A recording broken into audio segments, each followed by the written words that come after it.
Baik, Assalamualaikum warahmatullahi wabarakatuh.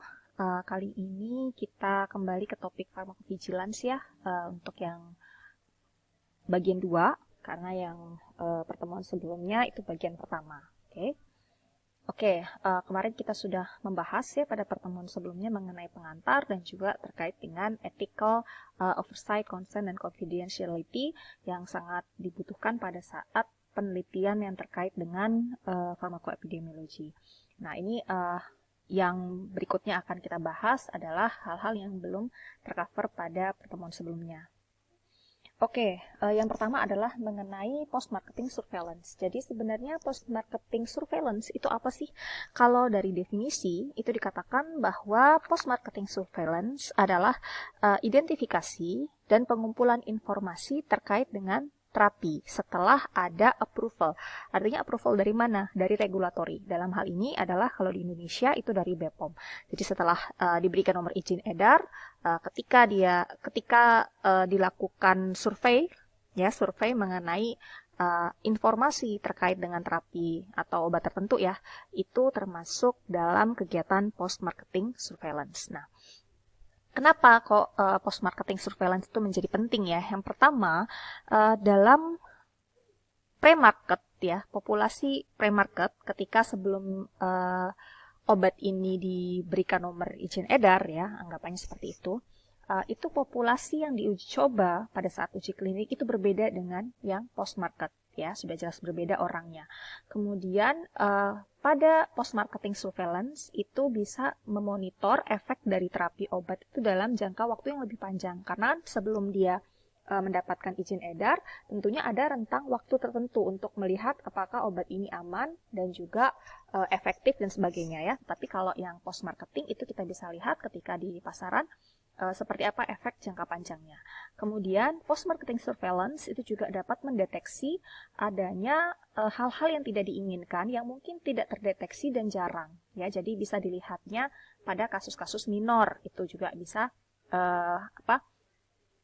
menjadi salah satu alasan kenapa dibutuhkan post-marketing surveillance ini. Dan juga tentunya pada populasi yang lebih luas, karena pada saat pre-market ya, jadi trial, pada saat trial sebelum obat ini diluncurkan, istilahnya, populasinya tentu lebih terbatas ya. Kemudian tipe dari post-marketing surveillance itu apa saja ya? Banyak ya, ada sistem report yang secara spontan, ada case report, ada studi case control, cohort, RCT, kemudian penelitian yang terkait dengan database dan juga monitoring, dan juga ada meta-analysis. Dan ini untuk tipe-tipe studi seperti ini kan sudah dibahas ya sebelumnya. Nah, kalau kita lihat sebenarnya di mana letaknya post-marketing ya, dengan pre-market, jadi ada yang namanya product life cycle management. Jadi siklus produk itu dari mulai dibuat sampai dilepas di masyarakat seperti apa. Jadi yang pertama ini fundamental study tentunya ya. Jadi dilihat desain produknya seperti apa maunya, terus kebutuhannya seperti apa, untuk apa, secara klinis buat apa, dan secara farmaseutik mau dibuat bentuk sediaan seperti apa. Nah, ini dari awal ya. Kemudian dilakukan desain prototype ya. Jadi diuji coba dalam skala lab ya. Nah, di sini tentunya ada yang berperan adalah Good Laboratory Practice ya, atau GLP. Kemudian verifikasi secara preklinik, ini biasanya uji in vitro ya. Kemudian uji klinik atau uji in vivo ya, termasuk ke manusia, di mana ada inspeksi secara clinical trial lah ya, dan di dalamnya juga ada protokol review yang juga dibahas pada pertemuan sebelumnya tentang ethical oversight, di mana ketika melakukan clinical trial itu harus mengikuti kode etik yang berlaku seperti itu ya. Kemudian ada pre-market application ya, di sini diajukan, diregistrasikan obatnya ya.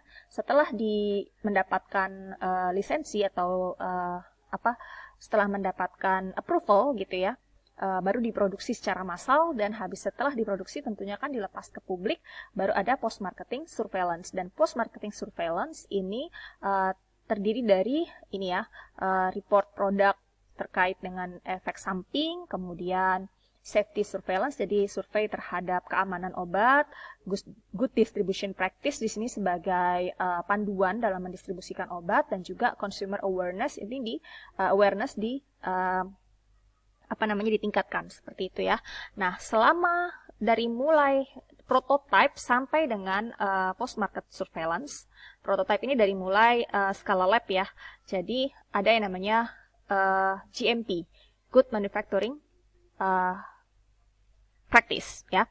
Kalau kalian lihat di Indonesia, GMP ini bentuk kebijakannya adalah dalam bentuk CPOB untuk obat ya. Kalau untuk obat tradisional CPOTB. Yang itu juga kalian sudah mendapatkan sebagian ya di mata kuliah farmasi industri. Nah, dalam clinical trial dan pre-market application ini ada yang namanya advisory committee, ada yang melakukan approval di sini ya, dalam hal ini tentunya BPOM, dan semua ini dipantau, begitu ya, dipantau untuk apa? Untuk mengontrol produk ya, seperti itu. Oke, kalau kita lihat clinical trial dulu ya, ada fase 1, ada fase 2, ada fase 3, dan ada fase 4. Kalau yang di dalam sini dikatakan clinical trial itu posisinya di sini. Tapi pada sebenarnya yang dimaksud clinical trial di sini adalah fase 1 sampai fase 3. Nah, perbedaannya di mana? Dari mulai jangka waktu dan respondennya. Jenis respondennya itu berbeda ya antara uji coba pada fase 1, fase 2, dan fase 3. Ini mungkin lebih tepatnya kalian akan mendapatkan untuk clinical trial ini di mata kuliah biofarmasi ya. Kemudian untuk fase 4 inilah post market ya. Jadi surveillance, post marketing surveillance ini merupakan bagian dari rangkaian clinical trial dan wajib dilakukan. Begitu ya. Oke, kalau kita lihat sebenarnya apa sih manfaat dari post-marketing surveillance? Yang pertama tentunya untuk menjamin patient safety, keamanan dari si pasien. Kemudian proteksi terhadap kesehatan masyarakat ya. Kalau tadi patient safety itu kasusnya kan untuk si pasien user ya. Kalau yang protection of public health itu bisa dari segala yang cakupannya lebih luas gitu ya. Kemudian untuk manufacturers di sini produsen ya, ini tentunya untuk improvement dari produknya. Jadi perbaikan terhadap produk baik itu dari sisi klinis. Jadi kalau misalnya nanti ditemukan ada yang tidak sesuai dengan indikasi atau ada efek yang tidak diinginkan, bisa diimprove dari sisi mana kesalahannya dan sebagainya. Makanya beberapa kasus itu sudah pernah beredar di pasaran ya, yang dimana menjadi tolak ukur perbaikan untuk produk begitu ya. Oke, kemudian ada adverse drug reaction in pharmacovigilance. Ini kaitannya dengan efek samping. Sebelumnya ada perbedaan ya antara adverse event, adverse drug reaction, atau reaksi obat yang tidak diharapkan. Bedanya di mana? Kalau adverse event atau kejadian tidak diinginkan, biasanya disingkat KTD ya, ini adalah kejadian medis yang tidak diinginkan yang terjadi selama terapi tapi belum tentu disebabkan obat tersebut. Jadi biasanya di dalam dokumen KTD itu dia dicurigai, jadi masih suspek istilahnya ya. Jadi kemungkinan karena obat ini tetapi belum pasti begitu ya. Kalau efek samping obat atau adverse drug reaction, ini respon merugikan dari obat yang terjadi pada dosis lazim atau terapeutik ya. Jadi sudah jelas karena si obat itu, begitu. Kemudian ada reaksi obat yang tidak diharapkan atau ROTD disingkatnya ya. Ini adalah reaksi obat yang tidak diharapkan, yang tidak konsisten dengan informasi produk. Jadi misalnya di dalam di dalam informasi produk itu disebutkan ada efek samping X. Nah, tetapi yang terjadi adalah efek samping X atau Y, begitu ya. Jadi ada efek samping lain atau efek lain yang sebenarnya tidak tercantum di dalam informasi produk atau dari bahan aktif yang diketahui sebelumnya punya efek apa. Itu ada reaksi lain ternyata seperti itu. Itu adalah reaksi obat yang tidak diharapkan. Nah, kalau kita lihat klasifikasi ESO ya, ini digolongkan berdasarkan macam-macam ya. Digolongkan apabila dia terkait dengan dosis, biasanya efek sampingnya itu umum, mudah ditebak, dan tingkat kematiannya itu rendah ya. Kayak misalnya mungkin kalau kita konsumsi CTM gitu ya, itu ya kita bisa menebak ini salah satu efek samping obatnya mengantuk dan dia tidak akan menyebabkan kematian begitu ya. Artinya rendah kasusnya, kematiannya. Kemudian yang tidak terkait dengan dosis atau bizar ya, ini tidak umum dan tidak bisa ditebak serta tingkat kematiannya tinggi. Contoh reaksi anafilaksis pada penisilin ya, ini belum tentu semua orang mengalami reaksi tersebut, jadi kita nggak bisa memprediksi apakah si pasien ini akan mengalami reaksi tersebut ya. Kemudian terkait dosis dan waktu, ini disebut dengan kronik, itu tidak umum ya, ini biasanya kondisinya terakumulasi begitu ya. Kemudian terkait dengan waktu atau delay, ini muncul atau jelas ada efeknya beberapa saat setelah penggunaan obat ya. Jadi tidak bisa langsung. Kemudian penarikan end of use ini muncul kalau misalnya obat itu dihentikan secara tiba-tiba atau pada saat dia berhenti mengkonsumsi obat dia muncul efek samping seperti itu.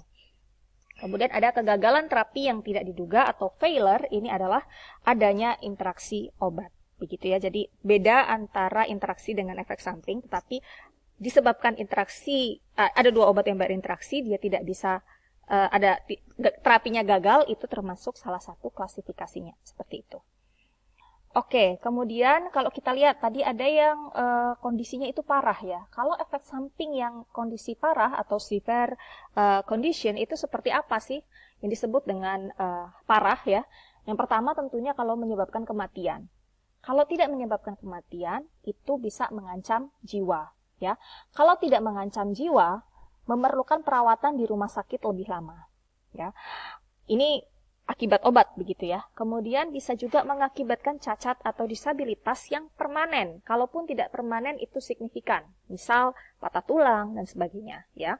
Kemudian menyebabkan kelainan bawaan atau cacat lahir. Ini contoh kayak thalidomid kemarin ya, yang kita sudah bahas di pertemuan sebelumnya. Kemudian ada kejadian medis lain yang tidak diinginkan dan bisa merugikan si pasien. Nah, kalau seperti ini, bagaimana? Apakah perlu ada report gitu ya? Perlu laporan yang harus diproses segera mungkin. Nah, ini sangat tergantung dengan jumlah dan kondisi si pasien.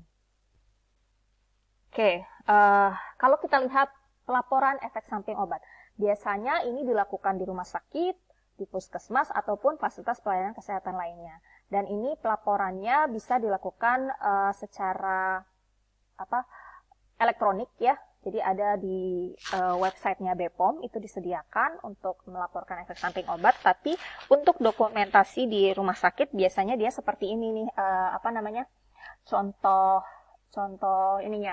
contoh formulirnya begitu ya. Jadi ada data si pasien, kemudian kondisinya seperti apa, adakah gangguan yang dialami, apa efek sampingnya gitu ya.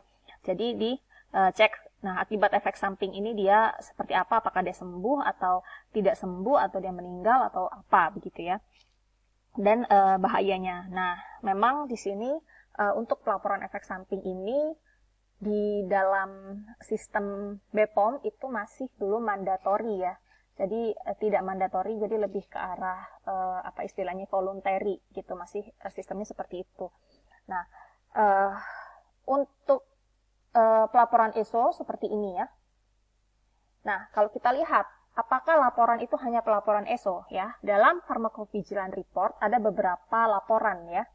Yang pertama, laporan secara spontan ya. Laporan ini adalah pelaporan KTD atau ESO. Jadi kadang-kadang memang ada kejadian yang tidak diinginkan kan. Kita belum tahu nih apakah ini efek samping obat, itu pun didokumentasikan dan itu bisa dilaporkan begitu ya.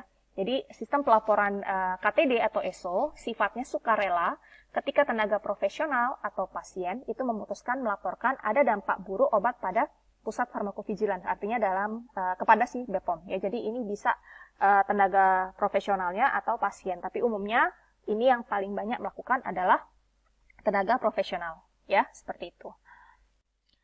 Oke, kemudian bagaimana cara melakukan spontaneous report ya? Pertama, paper-based documentation baik itu KTD atau ESO. Jadi ini seperti form ESO yang tadi ya, efek samping obat yang tadi, kemudian dilaporkan secara online melalui website EMESO-nya BPOM ya.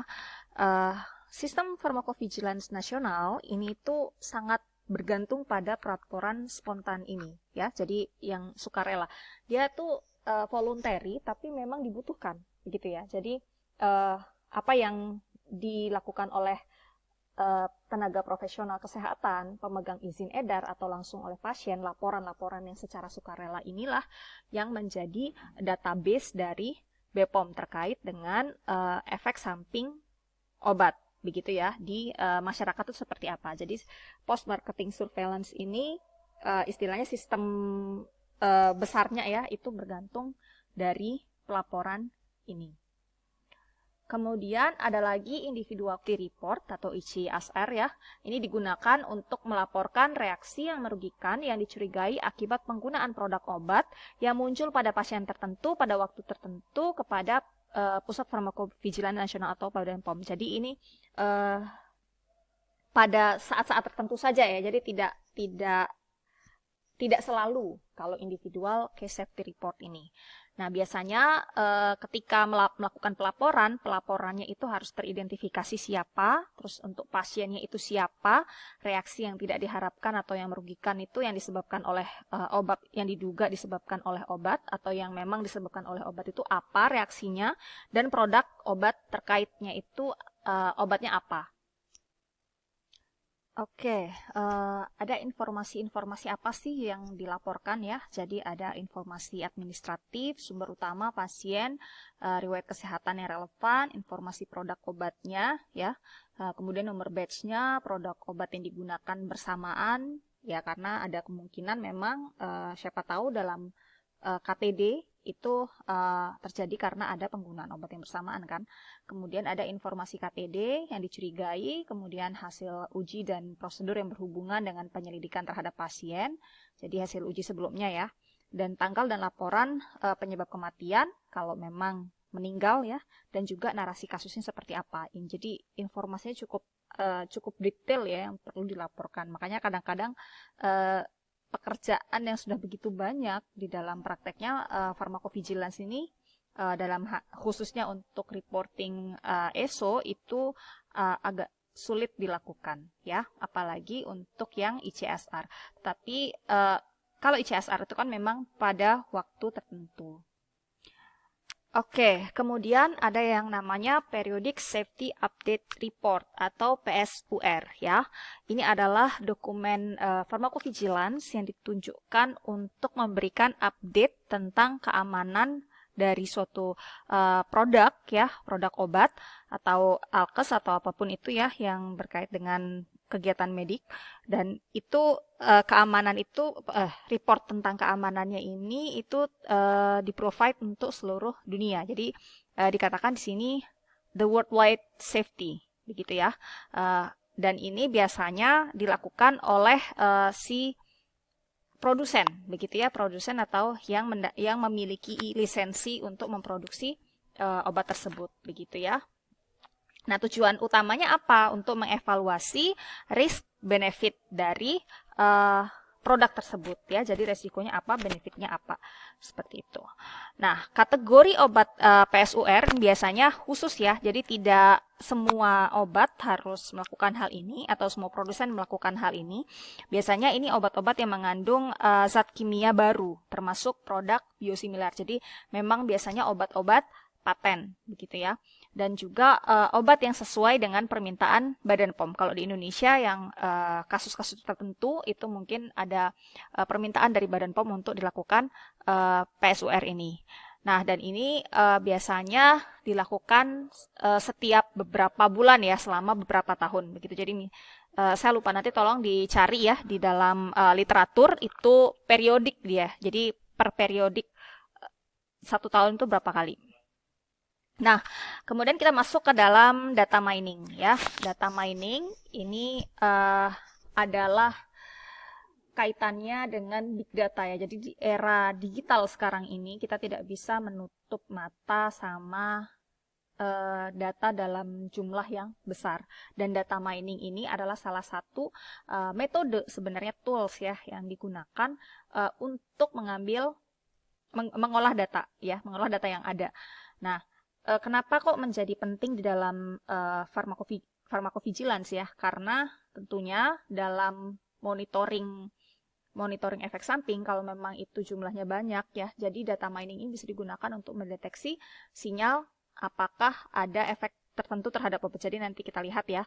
Jadi intinya data mining ini adalah bentuk ya exploratory data analysis ya istilahnya, dan merupakan komponen inti dalam melihat proses penemuan tertentu ya terkait dengan apapun.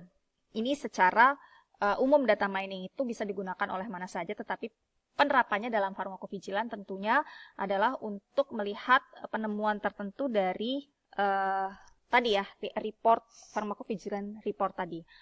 Nah, biasanya di sini dalam data mining itu syaratnya adalah jumlah datanya itu harus besar. Ya, bahkan kalau bisa lebih dari ribuan begitu ya. Kemudian ini bisa melihat hubungan yang memungkinkan antara data-data yang kompleks dan juga dalam jumlah yang banyak. Jadi ngelihat ya dari data apa saja yang ada itu bisa dilihat hubungannya. Dan ini biasanya juga digunakan dalam riset farmakoepidemiologi. Nah, kalau di dalam pharmacovigilance ya, ini ada beberapa pemanfaatan data mining ya. Yang pertama untuk melihat predictive modeling ya. Jadi melihat membuat model yang bisa memprediksi kondisi seseorang begitu ya. Jadi contohnya misalnya melihat klasifikasi kriteria antar pasien dengan dan tanpa efek samping obat berdasarkan usia, gender dan sebagainya. Jadi bisa dilihat nih kalau misalnya perempuan lebih mudah mengalami efek samping atau tidak dibandingkan laki-laki dan sebagainya gitu ya kalau predictive modeling. Jadi ketika nanti di dalam praktisnya bisa dicegah begitu, bukan dicegah sih tapi bisa diprediksi mana yang mengalami efek samping lebih apa istilahnya lebih potensi mendapatkan efek samping lebih besar gitu. Kemudian ada clustering ya. Clustering ini biasanya mengelompokkan data berdasarkan kemiripan data pada suatu kelompok dan meminimalkan kemiripan pada kelompok yang lain. Ini banyak juga dilakukan. Ini salah satunya pernah dilakukan oleh teman saya ya. Dia melakukan clustering data berdasarkan golongan obat ya, JKN, non-JKN dan sebagainya. Ya, untuk melihat apa? Untuk melihat sampling jenis obat yang paling banyak disampling di BPOM begitu. Kemudian link analysis ini biasanya penerapannya berupa identifikasi faktor yang berkaitan.